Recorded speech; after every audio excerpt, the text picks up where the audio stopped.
That covers the investing activities. We're now going to look at the financing activities. Financing activities, remember we said that we're thinking about the statement of cash flows, and that would then lead us to financing activities being the funding of the business's operation or the capital investment. Okay, the funding can either be with owners of the company or not owners of a company, i.e. third parties or external parties. Okay. Types of transactions we said with the owners would then be share issues, share buybacks, dividend payments. Okay.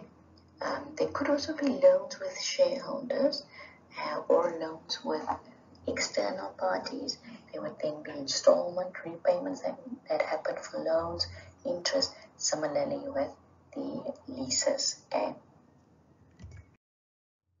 Once again, relatively few transactions. It's not every day that shares are issued or loans are undertaken.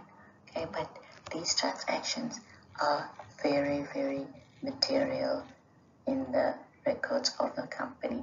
Okay, because of this, the authorization is the most important control. Okay, depending on the organization,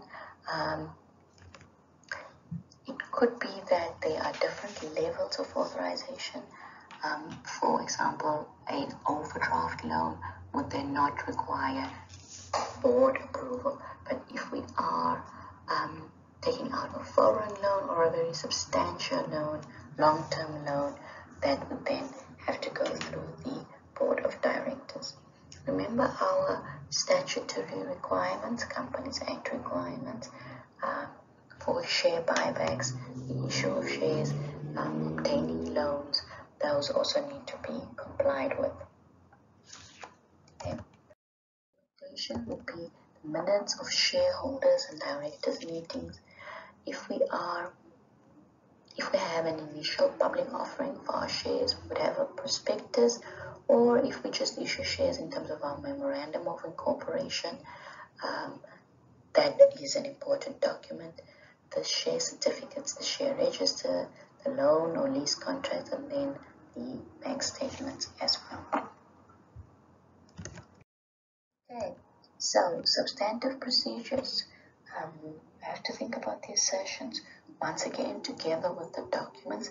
How are we going to verify the numbers that are sitting on the statement of financial position with the documents that we do have in terms of the assertions? We've said this before, but we're re-emphasizing the fact that general procedures need to be applied to the cycle specifically in order to earn marks. Okay.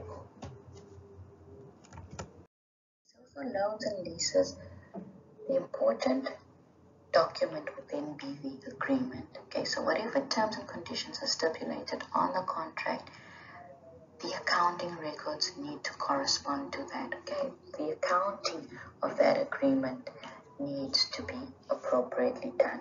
Okay, so that the auditor can then agree that whatever is reflected in the accounting records, that is as per the specific agreements. Okay, then according to whatever the agreement says, there could be recalculations done for the specific amounts that are indicated, and we agree that to the GL.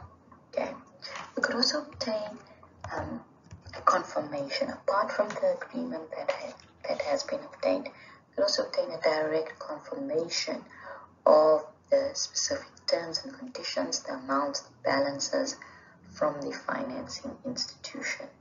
Okay, we've said this before. We inspect the agreements and we verify that the transactions have been correctly accounted for in the account reports.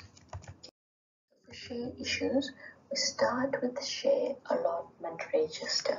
Okay, and we trace the allocation of the shares back to the share register.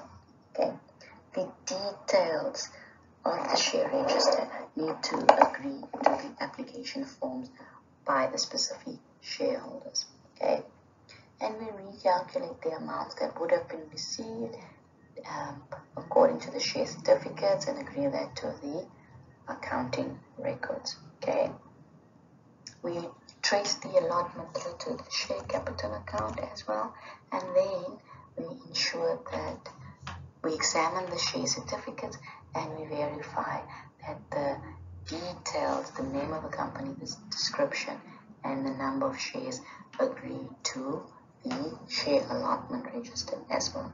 Okay, so for a share buyback or a share redemption, we're going to firstly ensure that there has been appropriate approval obtained, or verify that there has been appropriate approval obtained. Okay, that is very important because that is a Companies Act requirement as well. Okay, and then the stockbroker's note, we inspect that that agrees to the approval.